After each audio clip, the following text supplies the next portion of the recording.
Alright, let's talk about Skirk. So, she has made quite the impression, and I am no exception to this. We know she's Child's master, and that she's extremely powerful and gifted, but she's kind of a mystery, so we're going to be talking about just why she's so strong, where she's from, and her possible origins. And it's also important we talk about her master, the Fowl, also known as Surtalogi, who we know next to nothing about, but there are some possible hints that they might have actually shown us without even realizing it. And honestly, was anyone else expecting Skirk to be this fine? Damn. It's a wonder Child even left the Abyss at all. It is said that she lives or lived in another ancient world, the Dark Realm, or the darkest corners of the universe.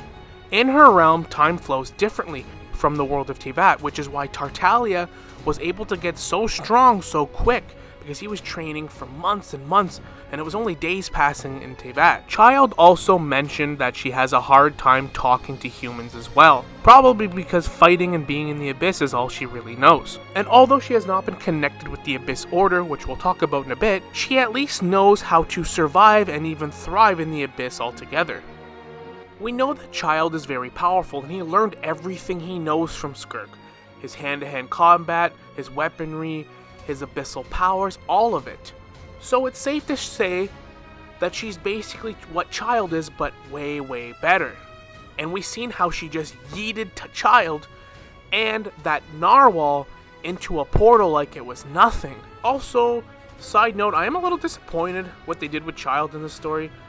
He didn't really do much. He was kind of just unconscious fighting a whale. We had his vision because it was acting up, and nothing was really said about that. So why was Child having visions of this narwhal? Is it just because of his master's master, the Fowl?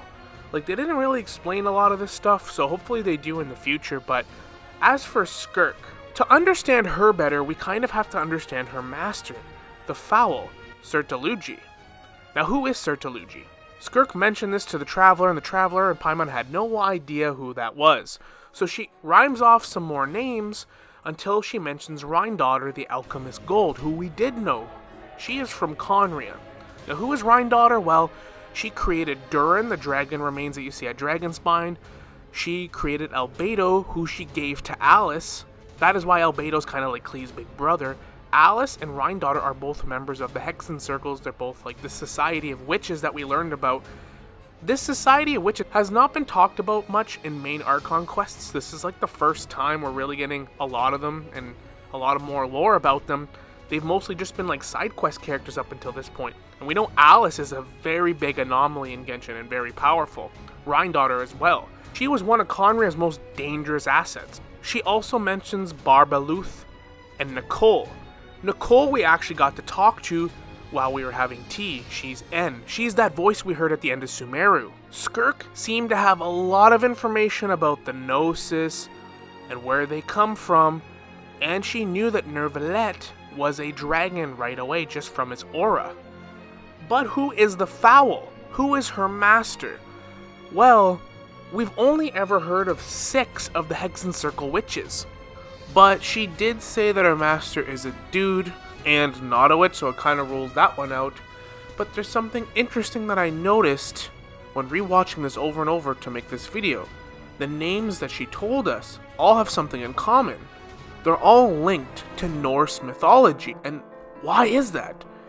Can that be a coincidence? I don't think so. So naturally, I looked the names up and I found something pretty interesting. Veturfone in Norse mythology is a giant eagle-like creature that acts as like the messenger beyond the 9 realms. This all-seeing bird that lives on the highest branches of the world tree. And then for Child's master, Surtalogi, when you look up his name and what it's based off of, in Norse mythology, it is the fire that will destroy the world on Ragnarok. And who do you think of when you think of the fire that destroys everything on Ragnarok? Surtur. Now, could he be Surtur, or at least Genshin basing this character off of him? It seems that Genshin's using Norse mythology to kind of base their characters, which is kind of interesting, and a very deliberate choice on their part because she rhymes off 3 names that are all from Norse mythology.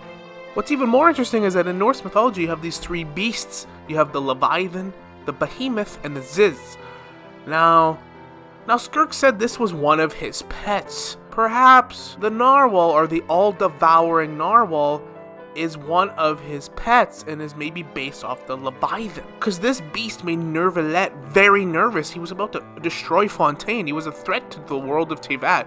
And then she just yeets it into this portal, and doesn't seem to be all that much of an issue for her or her master. It's just one of his pets that got loose. So it's very interesting to think about. Now, why would they be doing what they're doing? Like, who are these people? If this is true, and he's based off of Surtur, then is he like a conqueror of worlds? Because it seems like they just want to breach Teyvat. I don't know if to save it or to conquer it, but Teyvat seems to be like its own little simulation outside of everything else. And all of these beings, come from the cosmos, other dimensions, other universes like Skirk, that just kind of waltz in. They're way super powerful, have these crazy abilities, and just do things that regular people from Teyvat cannot. They're not obviously from here, obviously. And we know that Rhine was able to breach Teyvat when she unleashed all these monsters and stuff in Teyvat. And what is the deal with this narwhal? Why would it have been set loose? Maybe it wasn't on purpose. Maybe that narwhal just happened to breach the borders of Teyvat. Because we've heard time and time again that they call Teyvat fake, and the skies are fake. It's all a hoax, one big lie. We've heard this many times now. The skies in Teyvat are fake. So maybe it is just kind of this simulation world, and that they're trying to breach it somehow. And this narwhal actually made it through. Either that, or maybe Surtalogi is based off of like Ragnarok, and that he's actually trying to bring out the destruction, seek perfection, and that's why Teyvat is just like this little bubble universe that's protected, and it's hard for outside entities to actually breach. But Rhine managed to do it 500 years ago, which is why Teyvat almost fell. Maybe they're all working together, and maybe the Fowl, Skirk's master, is responsible for teaching and showing Khaenri'ah a lot of outside of this world tech and powers that helped them do it. Maybe he's the reason why Khaenri'ah got so powerful in the first place. Why would they use these three names? I just think it can't be coincidence that Skirk uses these three names specifically to talk about her master. Which begs the question then, who is Skirk based off of? Well, she's a badass female warrior that's really just straight to the point. She's cunning and can jump from universe to universe using the abyss and harnessing its powers. Her potential seems endless, and she seems like almost unkillable. And if somebody is child, a Fatui Harbinger can't even lay a finger on her and says that he can't even beat her when she's using one hand. Being that all these characters seem to be based on Nordic mythology, she seems to me like she is a Valkyrie, or based off of a Valkyrie. Real question though is, are they trying to save Teyvat or destroy it? There's evidence that points to both, because Khaenri'ah almost destroyed Teyvat. This could have been, though, in their attempt to try to save it, but the Sustainer of Heavenly Principles also doesn't seem to be a good being either. So what is the deal? And, they all seem to know a great deal, even from being in the abyss and outside their gaze. So I believe that these are some ancient celestial type beings from other planets and universes, and I think there's way more than even just one other universe. And they're all trying to breach Teyvat, either to conquer it, destroy it, bring out Ragnarok in its own Genshin form, or save it. It's really hard to say exactly, because the Sustainer of Heavenly Principles is not a good character. Or perhaps it's a bit of both.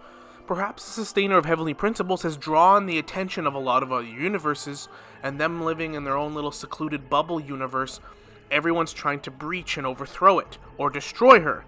And that is why the Harbingers need to take Celestia's throne first, to avoid this from happening, the catastrophe, the quote-unquote Ragnarok of Genshin.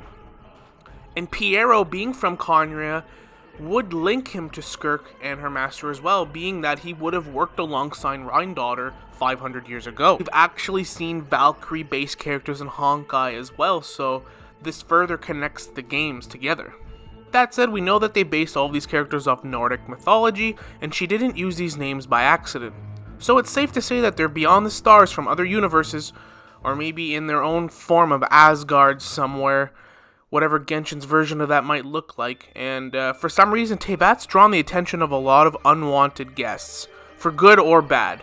What their intentions are, it's unclear, but I don't think their intentions are completely just 100% bad, because Skirk seems to have remorse, and she seems to know a lot of Teyvat, like they've been studying it for a while.